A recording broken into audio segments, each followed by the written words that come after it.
Hi everyone, I'm back. အားလုံးပဲမင်္ဂလာပါခင်ဗျာဒီနေ့မှာကျွန်တော်တင်ချဗီဒီယိုအသစ်လေးတစ်ပုဒ်နဲ့တူပြန်လည်ရောက်ရှိလာပြီဖြစ်ပါတယ်ဒီနေ့တင်ဆက်ပေးမယ်ဝင်မြပေးသွားမယ်အကြောင်းအရာလေးကတော့ကျွန်တော်အရှိဗီဒီယိုတစ်ပုဒ်မှာပြောပြပေးခဲ့ပြီးဖြစ်တဲ့ fashion အပိုင်းကိန်းနဲ့ပတ်သက်တဲ့ဗီဒီယိုရဲ့အစပဲဖြစ်ပါတယ်အရှိဗီဒီယိုမှာတော့အခြေခံသိထားတဲ့နေရာလေးပြပြခဲ့တာဖြစ်ပြီးတော့ဒီနေ့ဗီဒီယိုမှာတော့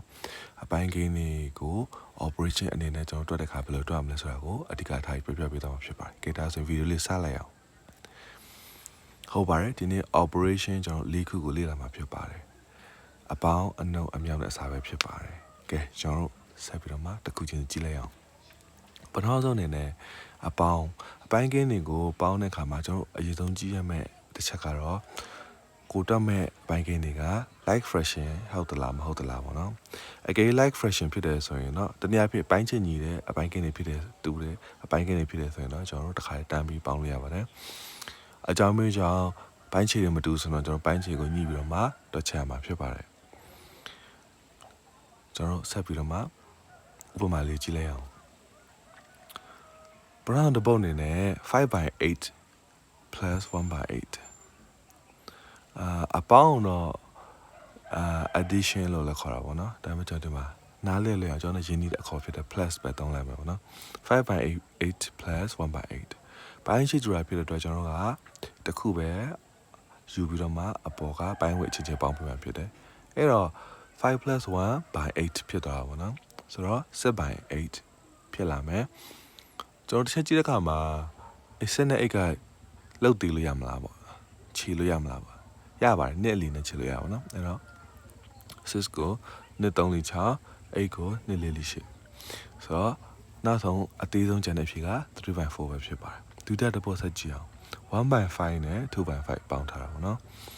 အပေါ်ကတစ်ပုဒ်လိုပါပဲပိုင်းချီတော့ဖြစ်အတွက်တစ်ခါတစ်လုံးနဲ့ယူမယ်ပြီးရင်အပေါ်ကပိုင်းဝဲတွေပေါင်းမယ်အဖြေကတော့3/5ဖြစ်တာပေါ့နော်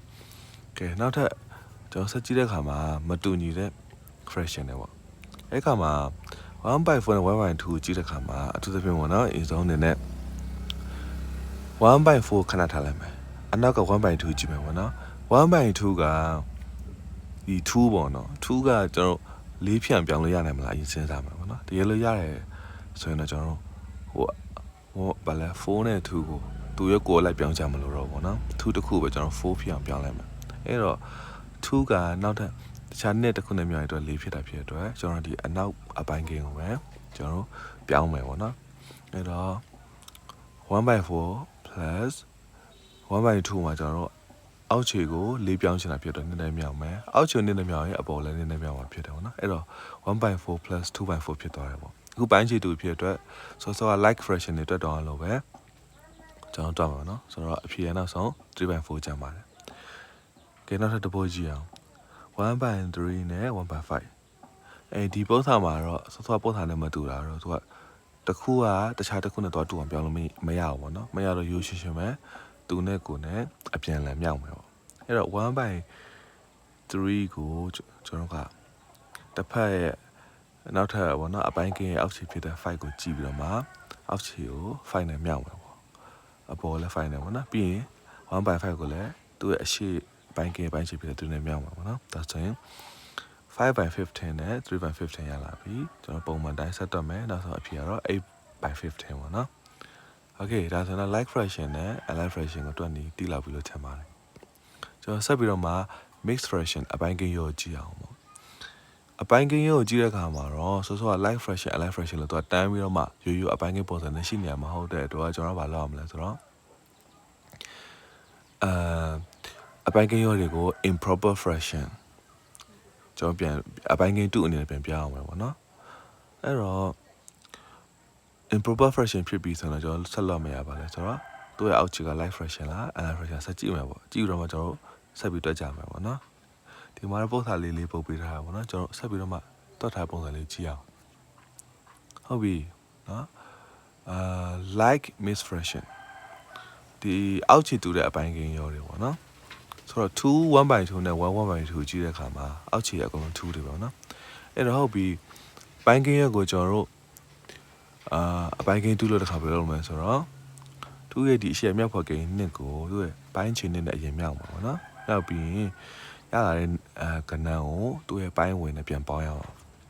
အဲ့တော့ဒီမှာမြားလေးနဲ့ပြထားရပါတော့ပထမဆုံးတစ်ပုံမှာ2နဲ့2နဲ့မြတ်တော့4အပေါ်တက်နေပေါ့နော်5ဖြစ်သွားနော်အဲ့တော့သူက2 1/2တနည်းအားဖြင့်5/2နဲ့တူတာပေါ့နော်အဲ့လိုပဲနောက်ကဏ္ဍ1/2ကလည်း3/2နဲ့တူမှာပေါ့နော်ဆိုတော့ဟုတ်ပြီ5/2 plus 3/2ရတဲ့ခါမှာကျွန်တော်ကဘာလုပ်မလဲဆိုတော့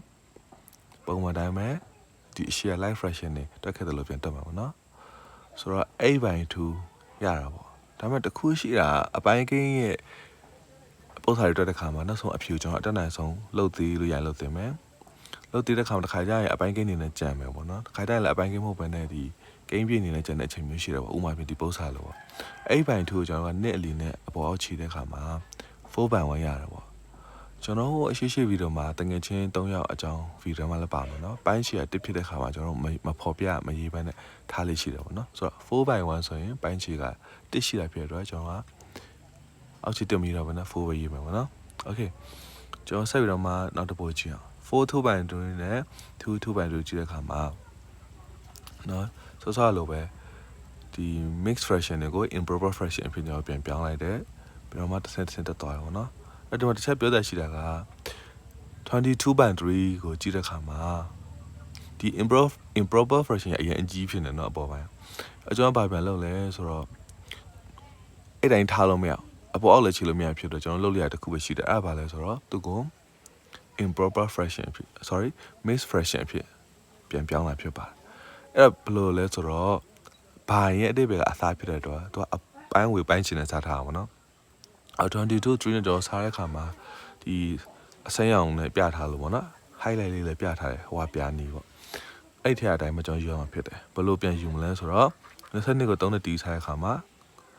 9အလီရတယ်အကျွမ်းတက်ကြံတယ်ပေါ့နော်အဲ့တော့ပြန်ရေးတဲ့ခါမှာ9ကို8မှာရေးမယ်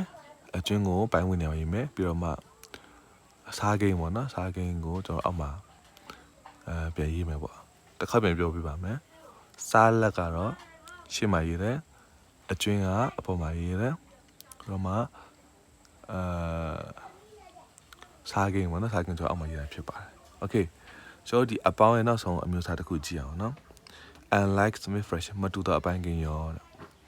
ဆိုတော့တူလည်းအရင်ဆုံးဘာလုပ်ရလဲဆိုတော့ mixed fraction နေပြီးတော့မှ improper fraction ပြောင်းတယ်ပေါ့နော်ပြောင်းပြီးတဲ့ခါမှာကျွန်တော်တို့ပုံမှန်တိုင်းဆက်ပြီးတော့မှပေါင်းတယ်နောက်ဆုံး25/6ရောက်လာတဲ့အခါမှာဆက်ဆက်လို့ပဲပေါ့နော်အပေါ်ကလည်းခြေလို့မရဆိုကျွန်တော်ဘာပဲလုပ်ပေးရလဲဆိုတော့ mixed fraction အဖြစ်ပြန်ပြောင်းပေးရတယ်ပေါ့နော်4/1/6ဘာလဲရလဲဆိုတော့ကျွန်တော်ပြီးမှစောက်ဝိုင်းလေးနဲ့ပေါ့နော်အစိမ်းအောင်လေးရေးထားပေးပါကဲနောက်ဆုံးတစ်ပုတ်6/3/4 plus 1/2/2ဒီပုံစံလည်းအဲ့လိုပဲပေါ့နော်ကျွန်တော်ဒီမှာတေချာတစ်ဆင့်ချင်းရေးထားတွက်ထားပြတော့ကျွန်တော်အသေးစိတ်တော့မပြောတော့ဘူးเนาะဟိုကြည့်ရှုရတဲ့သူအနေနဲ့ဗီဒီယိုရက်ပြီးတော့မှဖြစ်ပေါ့เนาะအချိန်ယူတော့မှလေ့လာကြည့်ပါလို့เนาะโอเคကျွန်တော်အပေါင်းပြီးပြီဆိုတော့အနှုတ်ဆက်သွားရအောင်เนาะအပေါင်းနဲ့အနှုတ်နှစ်ခုလောက်ဘာလို့ရတယ်လဲဆိုတော့ကျွန်တော်တွက်တော့မယ်ဆိုအရင်ဆုံးပိုင်းခြေ denominator တူမတူရင်ကြည့်ရတယ်တူတယ်ဆိုတော့တမ်းပြီးပေါင်းလိုက်ရတယ်တမ်းပြီးနှုတ်လိုက်ရတယ်မတူရင်တော့ကျွန်တော်ပိုင်းချင်းကြီးပြီးတော့မှပေါင်းနှုတ်ရမှာဖြစ်တယ်ပေါ့နော်โอเคပုတ်စာလေးကြည့်အောင်အခုကျွန်တော်ကြည့်ခါမှာ4/5 minus 2/5ပေါ့နော်အဲ့တော့ပိုင်းချီတူရဖြစ်တဲ့အတွက်ကျွန်တော်ဘုံအနေနဲ့တစ်ခုအယူတယ်ပေါ့နော်အပေါ်မှာ4နဲ့2နှုတ်ထားဖြစ်တဲ့အတွက်ကျွန်တော်နှုတ်မှာပေါ့နော်အဲ့တော့အဖြေက 2/5 ကျန်တယ်နောက်တစ်ပုတ်ကြည့်မယ်ပိုင်းချီတူတယ်တန်းနှုတ်မယ်12/16ကျန်တယ်ပေါ့နော်အဲ့တော့တစ်ခုရှိတာ12နဲ့16ခြေလို့ရတယ်နော်ဘာအလီနဲ့ခြေလို့ရဆိုတော့4ပေါ့နော်4နဲ့ခြေလို့ရဆိုတော့4 3 4 2 4 16ဆိုတော့ဖြေရနောက်ဆုံး3/4ပဲကျန်ပါတယ်ကျွန်တော်က unlike fraction ကျွန်တော်ဆက်ကြည့်တဲ့အခါမှာဘယ်လိုပြောမလဲအရှိ3/4ကိုကြည့်လိုက်ပြီးတော့မှအနောက် 1/2 ဆက်ကြည့်ခါမှာ1/2ဆိုပြီးအောက်ခြေ2ပါ4လို့ပြောင်းလိုက်ရဖြစ်အတွက်ကျွန်တော်အရှိကိန်းကိုပြောင်းတော့ဘူးနောက်ကိန်းကိုပြောင်းမယ်ပြောင်းပြီးရင်ကျွန်တော်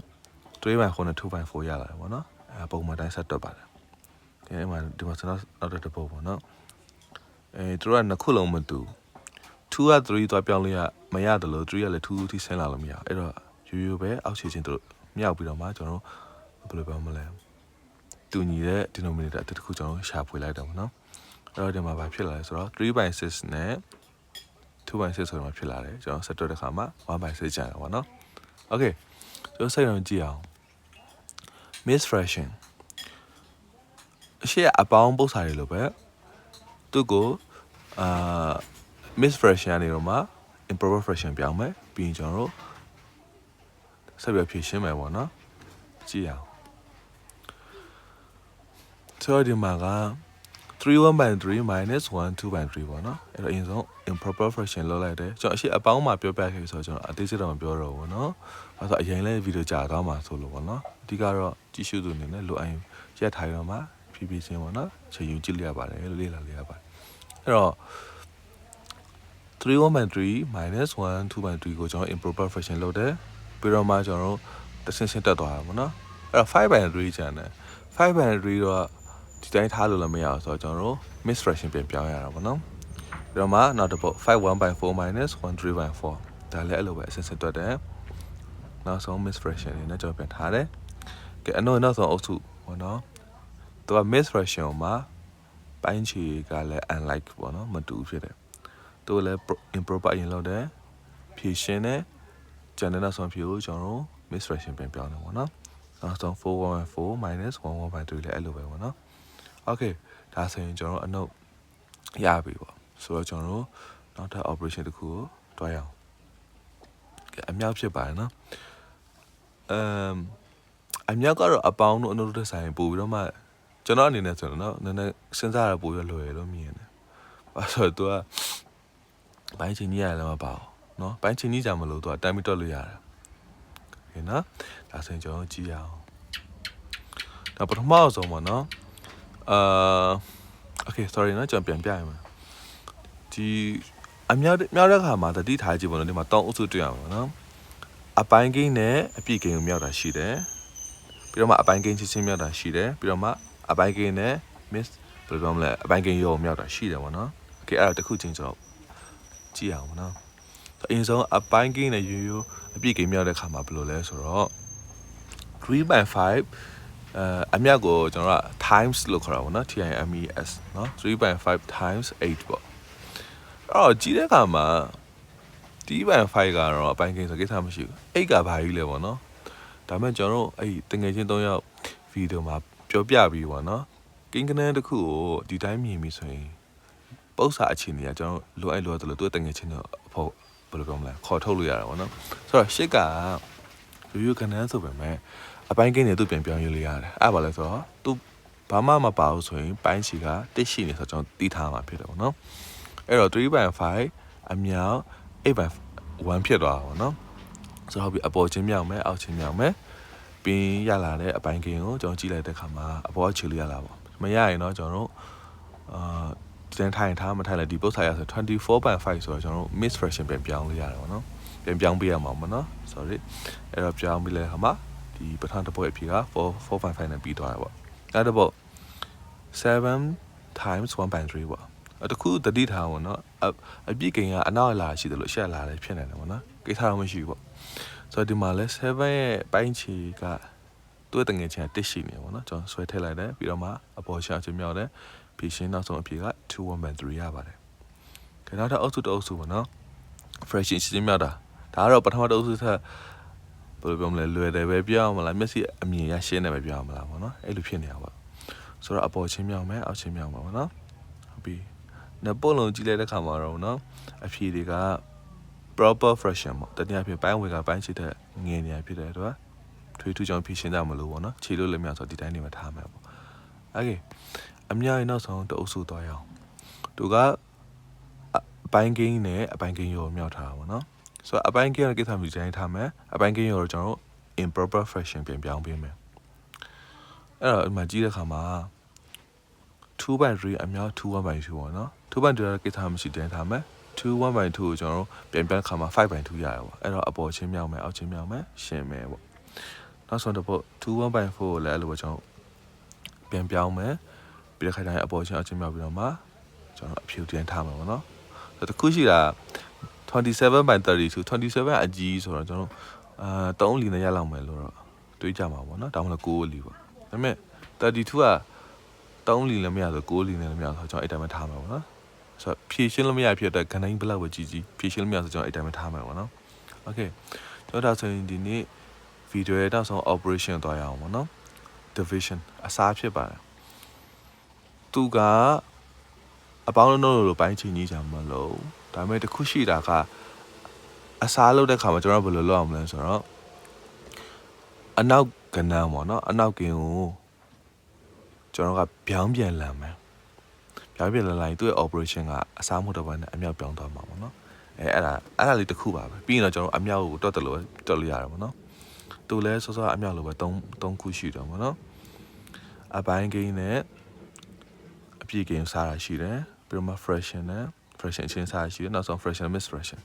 ဆိုတော့ဒီမှာပေါ့နော်အစားကိုကျွန်တော်ဒီကတော့ကွန်ပျူတာမရိုက်တဲ့ခါမှာအစားတင်ကြတာရှားခတ်တယ်ပေါ့နော်အဲ့တော့ကျွန်တော်လက်နဲ့ပဲရေးထားရတယ်ပေါ့နော်အစားဒါပေမဲ့ဒီဘယ်လိုပြောမလဲဘေးမှာပေါ့နော်ကျွန်တော်မြင်းဆောင်လေးလုပ်ထားတယ်တခါကျရင်အစားတချို့လည်းမြင်းဆောင်လေးနဲ့ပြတာလေးရှိတယ်ပေါ့နော်โอเคကျွန်တော်ကြည့်အောင်ပေါ့နော်ဆိုတော့ဒီမှာဘာတွေ့ရလဲဆိုတော့โอเคခဏလေးเนาะကျွန်တော်ဒီမှာတစ်ခုသတိထားမိလားကျွန်တော် slide တွေပြင်တဲ့အခါမှာနည်းနည်း error တက်သွားတယ်ပေါ့နော်ဒီမှာတော့ 4.2 4.1 အပေါ်အောက်ဖြစ်နေရပါတော့နော်နံပါတ်ကတော့တိတ်တော့ပြတ်တာတော့မရှိဘူးပေါ့နော်တကယ်ဆိုဖြစ်တင်တာတော့ 4.2 နေရာမှာ 4.1 freshen နဲ့ whole number ဖြစ်တော့မှ 4.1 နေရာမှာ4.2 freshen နဲ့ freshen ဖြစ်တင်တာပေါ့နော်sorry ပါလို့เนาะကျွန်တော်ပြင်ဆင်တဲ့အခါမှာလည်းနည်းနည်းနော်အတန်းတန်းဆုံးတော့စစ်ဆေးတယ်ပေါ့လေဒါပေမဲ့ခါတိုင်းအဲ့လိုလေးတိုင်ပင်လေးနည်းနည်း error တက်သွားပါပေါ့နော်ဒါပေမဲ့အဓိကကတော့ခေါင်းစဉ်ထက် sorry နံပါတ်ထက်ပေါ့နော်နံပါတ်ထက်ခေါင်းစဉ်အရေးကြီးတယ်ပေါ့နော်ခေါင်းစဉ်နဲ့သူ့ရဲ့ဥပမာတွေတော့ကျွန်တော်တုံးထားတော့ကိုက်ညောင်တုံးထားပါပေါ့နော်ကဲအဲ့ဒါဆိုကျွန်တော်ဆက်ကြည့်အောင်ဟုတ်ပြီအရင်ဆုံးအပိုင်းကင်းနဲ့အပြည့်ကင်းတွက်တဲ့ခါမှာဘယ်လိုတွက်လဲပေါ့နော်ဆိုတော့ 3/2 အစား3ပေါ့အဲ့တော့ဒီအစား3ကိုကျွန်တော်ကဒီတိုင်းထားရင်မျက်စိကြည့်တဲ့ခါမှာနည်းနည်းကြောက်နေပေါ့နော်ဘယ်လိုသွားစားမလဲပေါ့ဒါပေမဲ့ဆော့အမြောက်လိုပဲသူ့ရဲ့တငယ်ချင်းရှိတယ်ပေါ့နော်ဆိုတော့တငယ်ချင်းပိုင်းချီတစ်ကိုကျွန်တော်ယူလိုက်တယ်ယူပြီးရင်ကျွန်တော်အနောက်ကဏ္ဍမှာပြောဆိုတော့3/1ပေါ့နော်ဒါပေမဲ့3/1ဆိုတာရင်ကျွန်တော်မစားတတ်ဘူးလေနော်မစားတတ်တော့ဘာလုပ်လဲဆိုတော့အဲ့အနောက်က3/1အပေါ်အပြန်လာလိုက်တယ်1/3ဖြစ်သွားပါတော့အဲ့ခါမှာသူ့ရဲ့ share operation ကလည်းအစားဖြစ်သွားတာပေါ့နော်โอเคဆိုတော့အမြောက်လို့ဖြစ်တယ်ဆိုတော့ကျွန်တော်တွတ်တက်ပြီပေါ့နော်ဒီမှာတစ်ခုရှိတာကျွန်တော်တွတ်တဲ့ခါမှာအပေါ်အောင်ပေါ့နော်တချို့ကန်တိုင်းနဲ့တန်းပြီးခြေလို့ရမှာလားပေါ့ဒီမှာဆိုရင်3အမြောက်1/2အမြောက်3ဆိုတော့အဲ့အပေါ်3နဲ့အောက်3ကခြေလို့ရပါဘောနော်တက်လီဆိုတော့တက်စီကြမယ်အဲ့တော့နောက်ဆုံးတွက်တဲ့ခါမှာတက်မြောက်1/နဲ့မြောက်1ပေါ့နော်ဆိုတော့အဖြေက1/2နဲ့ပြီးသွားတာပေါ့ကဲနောက်တစ်ပုတ်5/8အစား30ပေါ့နော်ဆိုတော့ဒီမှာလည်းအဲ့လိုပဲအနောက်ကင်းကိုကျွန်တော်ပိုင်းခြေထည့်ပလိုက်တယ်ပြီးရင်ပြောင်းပြန်လာတယ်သူ့ရဲ့ operation ကအစားနဲ့အမြောက်ပြန်ပြောင်းသွားတယ်ပြီးတော့အမြောက်တွက်တယ်လို့ပဲတွက်တယ်ပေါ့နော်နောက်ထပ်တစ်မျိုးစားအပိုင်းကိန်းချင်းကျွန်တော်စားမယ်ပေါ့တီးထားပြီးသားဖြစ်တယ်ပေါ့အပိုင်းကိန်းနဲ့ကျွန်တော်မစားတော့အဲ့တော့ဘာလုပ်လဲအနောက်မှာရှိတဲ့အပိုင်းကိန်းကျွန်တော်အပေါ်ပြန်ပြန်လာတယ်ပြီးရင်ကျွန်တော် operation ကိုအစားနဲ့အမြောက်ပြောင်းတယ်ပေါ့အဲ့ခါမှာတွက်လို့ရသွားတယ်ပေါ့နော်ဟုတ်ပြီနောက်ပေါ်လာတော့အဲ့လိုပေါ့နော်ကဲနောက်ဆုံးပိုင်းလေးကြည့်အောင်ဒီအပိုင်းကိန်းရောနဲ့ဒီရိုးရိုးအပိုင်းကိန်းကျွန်တော်တို့စားတာပေါ့နော်အဓိကကတော့အပိုင်းကိန်းရောရေလို့ဖြစ်လာဆိုကျွန်တော်တို့ improper ဘယ်လိုပြောမလဲအပိုင်းကိန်း2အနေနဲ့ပြန်ပြောင်းပေးရမှာပေါ့နော်ပြောင်းပြီးတော့မှ okay စားမယ်ဆိုရင်တော့စားမယ်ပေါ့ဒါပေမဲ့မစားတတ်ဘူးလေနော်အပိုင်းကိန်းနဲ့ကျွန်တော်အရှိနှစ်ဖွဲ့အတိုင်းပဲနော်အနောက်ကိန်းပြန်ပြန်လိုက်ပြီးတော့မှအမြောက်ပြောင်းမယ်ပြီးရင်ကျွန်တော်ဖြည့်ရှင်းမယ်ပေါ့အဲ့ဖြည့်ရှင်းတဲ့ခါမှာခြေလို့ရရှင်တစ်ခါခြေလိုက်ပေါ့အဲ့လိုခြေလိုက်ခြင်းအပြင်တွက်တဲ့ခါမှာဘာဖြစ်သွားလဲဆိုတော့နည်းနည်းအလီပေါင်းနဲ့အရင်မကြီးတော့ဘူးအခဏအရင်ကြီးမဲ့အနေထားကြီးကျွန်တော်တွက်ချမလို့တော့ပေါ့နော်တခါလေးရှင်းပြီးသားဖြစ်သွားတော့ဟုတ်ပြီ5/2အစား2/3အစားကိုကျွန်တော်က divided by လို့လည်းဖတ်တယ်ပေါ့နော်5/2 divided by 2/3ဟုတ်ပြီအနောက် miss fraction ကျွန်တော် improper fraction ပြောင်းတယ်အဲ့ improper fraction အပေါ်အောက်လန်တယ်ပေါ့နော်အဲ့အပေါ်အောက်လန်တာကိုကျွန်တော်ကဘယ်လိုပြောလဲဆိုတော့ flip လုပ်လိုက်တော့နော်ခါမှာဖြစ်သွားလဲဆိုတော့ 5/2 အမြောက် 3/7 ဖြစ်သွားတယ်ကျွန်တော်ခြေလေးရမှာပါတော့ဒီတိုင်းမယူမြောက်တယ်တွက်တယ်ပြီးတော့မှနောက်ဆုံးအဖြေကိုကျွန်တော် miss fresh ပြန်ပြောင်းမှုလည်းပြောင်းလိုက်တယ်ပေါ့နော်ဟုတ်ကဲ့ဒါတော့ကျွန်တော်ဒီနေ့ပိုင်းကိန်းနေနဲ့ပတ်သက် operation တွက်နေကျွန်တော်ပြန်ပြီးတော့မှဝေမျှပေးခဲ့ဖြစ်ပါတယ်ကျွန်တော်အဓိကပုံစံလေးကိုအသေးစိတ်မသွားဘဲနဲ့မြန်သွားလိုက်တဲ့အကြောင်းအရာပေါ့နော်ဗီဒီယိုအရင်ရှည်သွားရင်ကြီးတဲ့သူတော့လည်းအဆင်ပြေပေါ့နော်ပြီးတော့မှတချို့ဟာတွေကလည်းနားလည်ရဖြစ်တဲ့အတွက်ပေါ့နော်ကျွန်တော်အားကြောင့်တစ်ခါတည်းနည်းနည်းမြန်ပြောတာဖြစ်တာပေါ့နော်ကြီးတဲ့ခါမှာနည်းနည်းမြန်တယ်လို့ဖြစ်ရင်တော့ဟုတ် YouTube မှာပေါ့နော်ကိုယ့်ဗီဒီယို speed ကိုနည်းနည်းပေးနေလို့ရအောင်နော်ပေးနေတော့မှကြည့်တာဖြစ်ကြည့်လို့ရပါတယ်လို့ပြောကျွန်တော်ပြောတဲ့ခါမှာတချို့ error လေးအမှားလေးပါသွားရင်လည်းကျွန်တော် comment မှာဖော်ပြပြီးတော့မှမိတာဖြစ်ပြောလို့ရပါတယ်လို့နော်ဒီဗီဒီယိုကြည့်ရှုသူအနေနဲ့အပိုင်းကိန်းပေါင်းလို့မြတ်သားတွေကို